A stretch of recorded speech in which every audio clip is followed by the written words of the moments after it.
Welcome everyone. All right, we're getting started.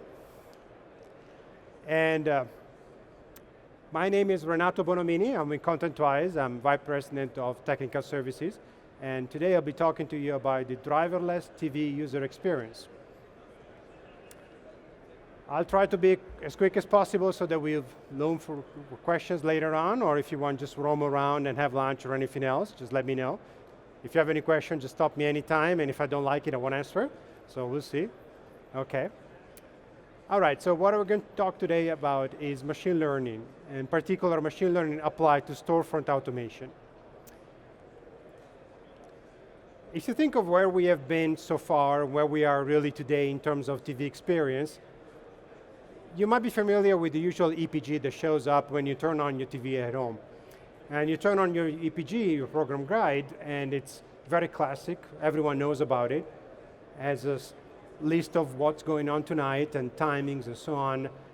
But it's kind of boring. So the experience from a user perspective is sometimes very confusing. It's hard to find things.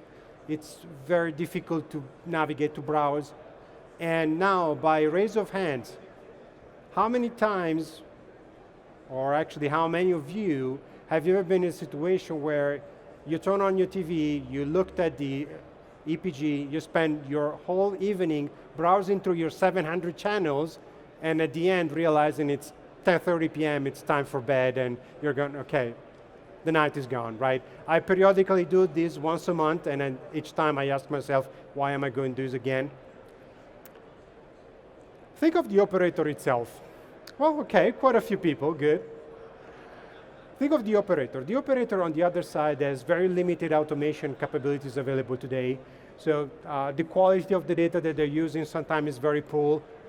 So what happens that, for example, you have recordings, and you have 7 recordings of the same title, and you're like, it's the same title, why did you record this 7 times? And even when personalization or recommendations are in place, I told you I don't like this, so there are really a lot of problems into the data quality and the automation part. And all of these obviously comes also as a very high cost. So high cost of development, QA, building up your TV service. So that's where we are today.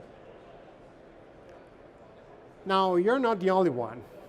And actually, out of a survey that was done to OTT operators, the most important factors that operators put in place in terms of where should we go, the first 3 of them are video playback.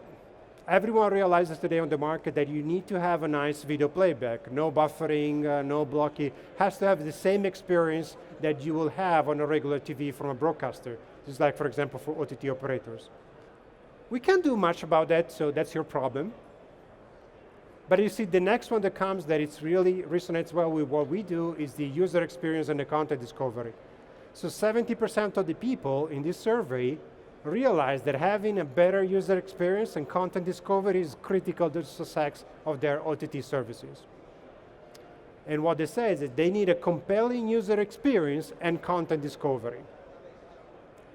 So we realize that the current experience is not good. Everyone knows that there has something to do that needs to be done. Now, what could possibly go wrong? I mean, this is not a car show, so I won't be wrecking any car. Let's take a look at 3 things that can actually go wrong in doing this. The first one is from a market perspective. There are a lot of OTT players right now. There are a lot of providers that provide a lot of services. And make yourself the question, how are you going to differentiate yourself from everyone else? So it is important to make sure that when you have your service, you provide a superb experience to them so that they like your experience. They come back because it's your service. It's your content, but it's actually your service, so you need to think about it. The second area is that not only you need to make yourself differentiated, but you need to be good at your own service. It's very well known, and this is Netflix that published a while ago, that if a customer does not choose something in 90 seconds, they're gone. Now, outside of the TV industry, retail found this out several years ago. When the first e-commerce websites were coming up, everyone realized that if you could not complete your transaction in seconds, if you click on a button and that button did not give you a result in a matter of seconds, the user was going to walk away from your website. That's why the whole application performance monitoring was put in place. There was a brand new discipline of IT specifically defined to find a solution to the problem that people have to wait too much time because application response is low. And this is the same from a user perspective. If the user cannot find the relevant content in a short amount of time, they're going to walk away.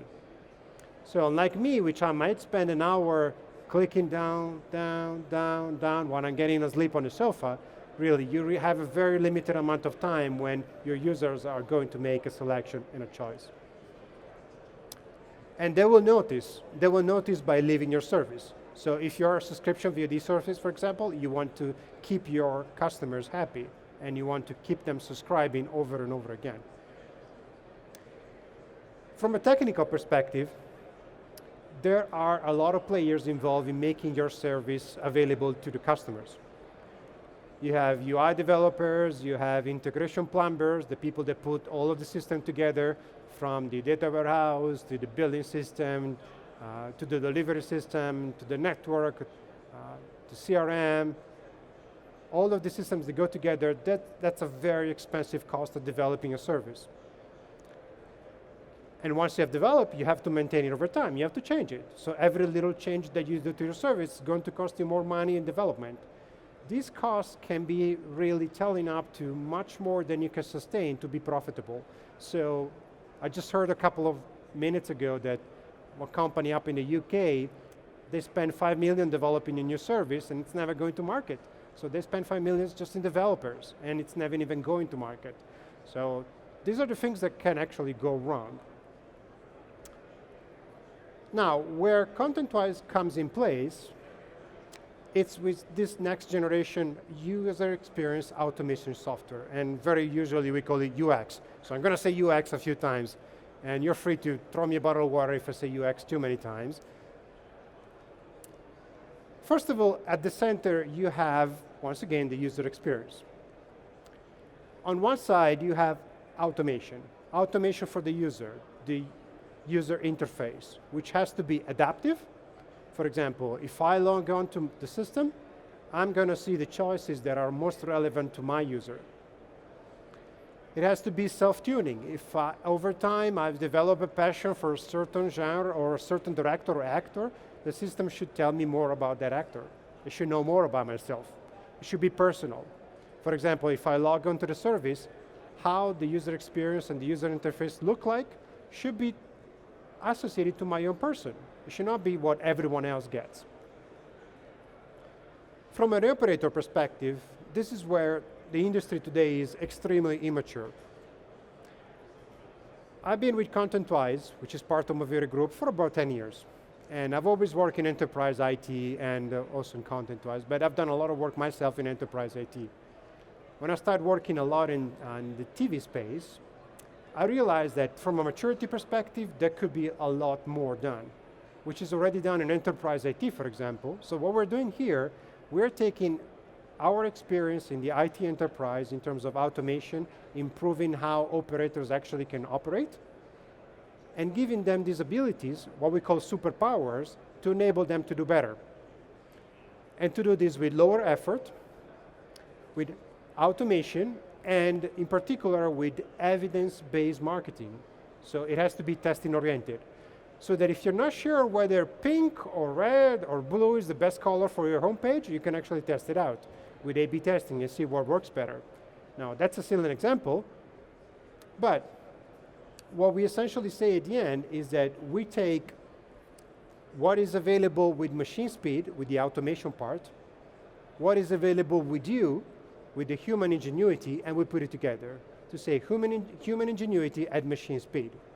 What happens most of the time right now, today, at organizations, is that we have machine ingenuity at human speed. That's a little bit of a problem. So we want to make sure that you as an operator put your head in your business. You worry about making sure that your service is differentiated, is better than anyone else. You do what you're doing at your own business, which means that you craft your service in the best possible way and everything else is automated. For example, if you are an editor and the Oscars are coming, you don't want to create a list of new movies for the Oscars coming, post it on the main storefront, and then comes the highest paid person in the room and tells you, no, this other movie must be in the first poster in the user interface.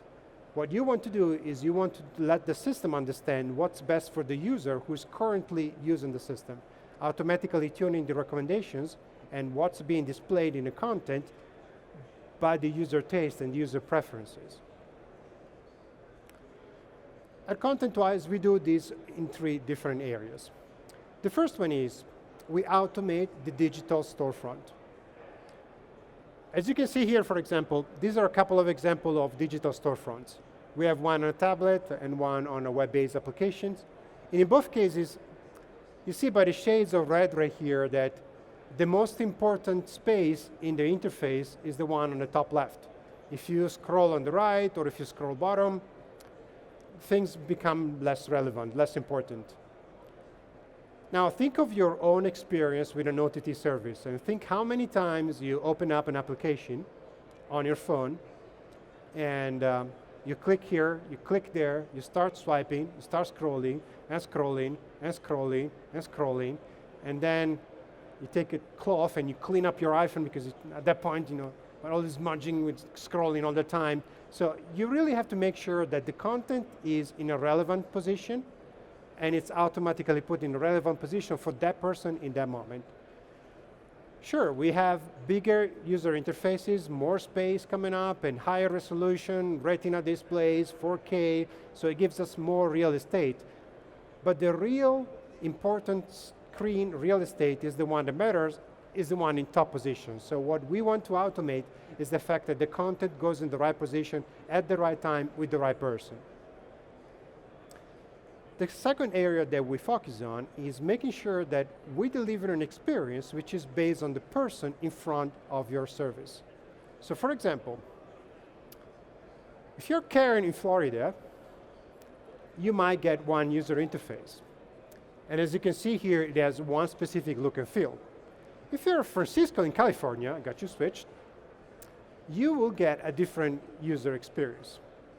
So what we can do with ContentWise, we can target customers depending on their demographics, depending on the context, and we can decide that each user gets a personalized experience, a different UI, a different set of content, any time of the day, any context they are. For example, they are on an iPhone and they are on a 3G network, or they are in their home and they are on a broadband connection, they might get a different experience. And we can do that automatically, so you do not have to change and say, what if this user, this is all automatically done. How this is done, this is essentially where you as an operator receive the superpowers that ContentWise enables you to define the recipe. Now, the title of this session is indeed Driverless. That takes from the example of a driverless car. With a driverless car, you set the destination, you tell the car, I want to go there, and by the way, I want to take the scenic route. So don't take me on the highway, I want to see nice scenery. And the car is going to drive you there. You're not going to spend your time at the wheel, so you set the destination, and the machine takes you there. This is what we do here. We essentially give editors, marketers, product owners, service owners, these superpowers that enable them to set a recipe. The users of your service will bring the ingredients, and ContentWise will cook a meal for them. So no longer you have to spend all of your time making sure that your editorial choices, your marketing team, target, do create a lot of things, but they can actually decide recipes which automatically are fitted by ContentWise to the people that are using your service. And if people change their preferences, if you did not know your subscriber base, the system is automatically going to self-tune and adapt to how they behave. So that, for example, you can set recipes such as a movie starred in a location shot in a year, and this will become movie shot in 2000 in LA. That's a marketing genre that doesn't exist in your metadata. We can actually create it on the fly. Some of the use cases that we enable, and some of the benefits that come from use cases, are, for example, next to play and binge watching. This is very commonly one of the use cases that is mostly adopted by the industry to make sure that users are going to be attached all day long to your screen and they're not going to go away from your service. And why is that? Because you always provide the next relevant content. You never stop providing something new, which might be the next episode, it might be a different series, it might be a different type of asset, but you always provide something new to them so that they can actually come back. If you are AVOD, for example, this might be more advertisement. If you are subscription-based, it might just mean that they come back to you. Another use case, for example, is making sure that when this user opens up your service, they get all of the relevant information right away. They don't have to open, click, swipe, scroll, click, swipe, scroll, swipe, scroll. I'm going to get it all over again. So they get all information right up front. Why is that important? Shorten time to content. We was previously making an example of retail. We found out very quickly that you have to enable your customers to make a transaction very quickly. The same here. They have to make a choice very quickly. Otherwise, they're going to go somewhere else. Some of the use cases which are common in the recommendation engine spaces, similar or related content. For example, your users will find that you have a much better catalog than they actually knew about. Another common use case, because you watched, that over time we also develop it as becoming because you ask, because you like, because you start, because you recorded. That generates more trust in the user. The user actually is given a recommendation, is on a front page, in your home page of your storefront. It gets a set of recommendations, and the system tells them, well, I'm recommending you these titles because you like these other titles. So this generates trust with them. If we shift now the focus more to the operator, you can do targeted promotions. For example, you can tell the system, if someone who is a female of the age between 20 and 30 and is located in California is in front of the screen, this is the set of recommendations. This is the kind of user experience that they should have, which might be different.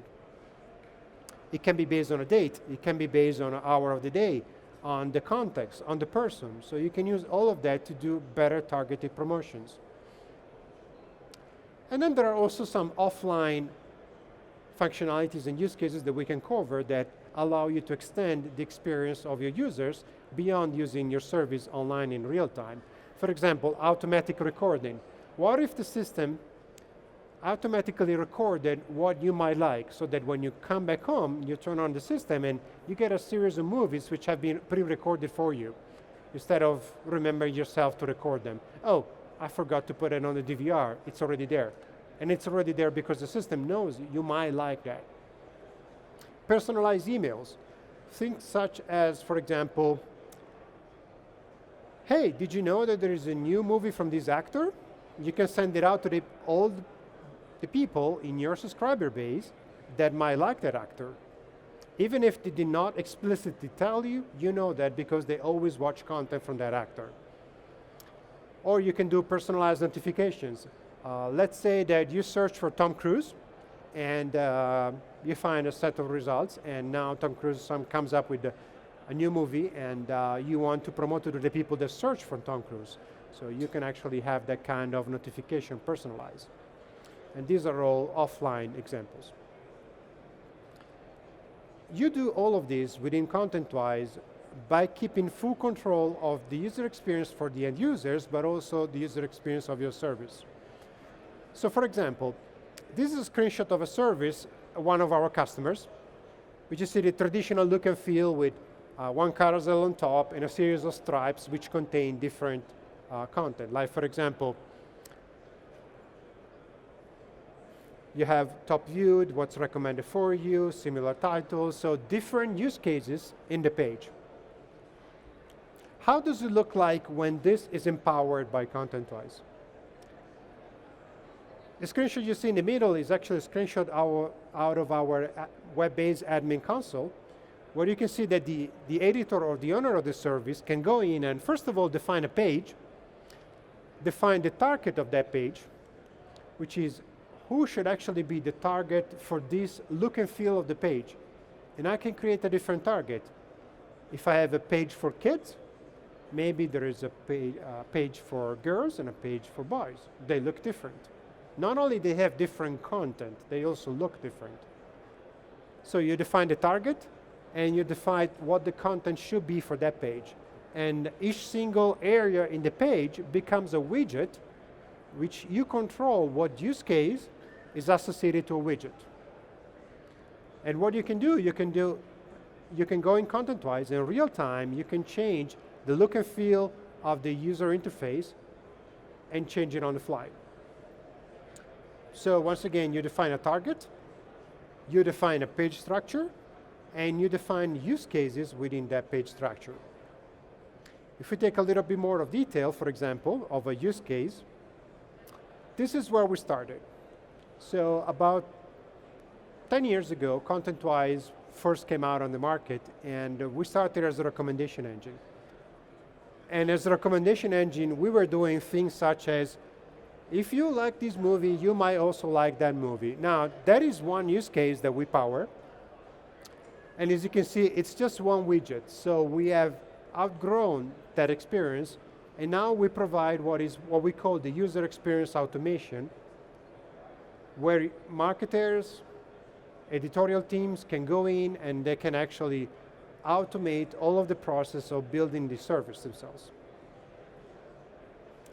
Some of the benefits that you receive by using this kind of technology, for example, there is no longer involvement of software developers. So whenever you want to change the user experience, you don't have to call the UI developer and ask them, hey, can you add a carousel on top of the third page in our service? You can actually go in, and once you have the widget defined, where they are, the position, the content is all managed automatically by ContentWise. Now, let's take a look at some of the soft benefits that are coming up from the adoption of ContentWise. Consumption is pretty simple. Everyone knows that recommendation technologies have been invented and have been put on the market to drive more consumption. And this actually has been proven. But did you imagine that you can actually have a better catalog coverage with recommendation technologies? I'll show you in a minute what that means with actual KPIs. Another example, subscriber churn is lower. So your users enjoy more your service, so they stick around longer and they renew your service. Your users also find out more content and more relevant content. So at that point, what happens is that they actually enjoy your service more, and they find it, hey, I did not know that that content was in place. Which means that they end up using your service more, so the ARPU is higher, and revenues from transaction VODs are also higher. Premium channels get a better view, so you can actually do upselling rather than doing upselling, which comes in place with the traditional browse, browse, browse, swipe, swipe, scroll experience. And the most important thing from a marketing perspective, your users are going to have more fun and they're going to talk about it so that you can differentiate yourself from everyone else. If you look at some of the KPIs that we receive out of our customers, this is an example where the blue one is without ContentWise, no personalization, and the orange one is with ContentWise. And as you can see, for example, the number of pay-per-view purchases in this case has significantly improved just with personalization. Not only the number of purchases in this case, but also the average revenue per transaction has increased. And that is because not only we can make better content available, more relevant content, but also we can tweak what kind of content is actually being displayed so that we can do a better job at doing upselling. From a different perspective, the catalog, we can also improve the content catalog coverage. What does that mean? For example, let's take a look at the worst case. Movies that only had one playback in the history of these two different customers. And on the other side, not to be so pessimistic, but movies that had at least 4 playbacks. There's one alarming thing here. Let's see who can actually find that out.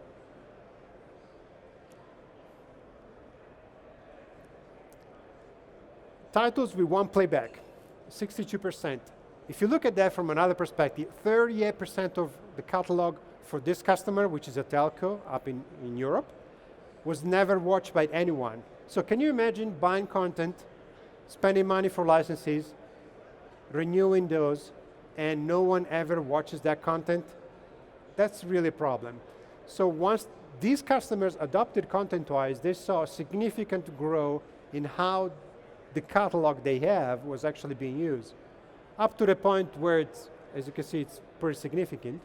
You're still going to have catalog where the long tail probably is never going to watch, someone is never going to watch those titles, but the effects on the long tail are significant. People know about the top view titles, people know about the popular content, that's pretty well known. But the long tail titles, the dog titles, the one that no one knows about, that you're paying content for, we can actually empower them. So thank you for your attention. If there is any question, I'll be more than happy. We are just a couple of blocks away, and I'll be around if you have any questions. Thank you.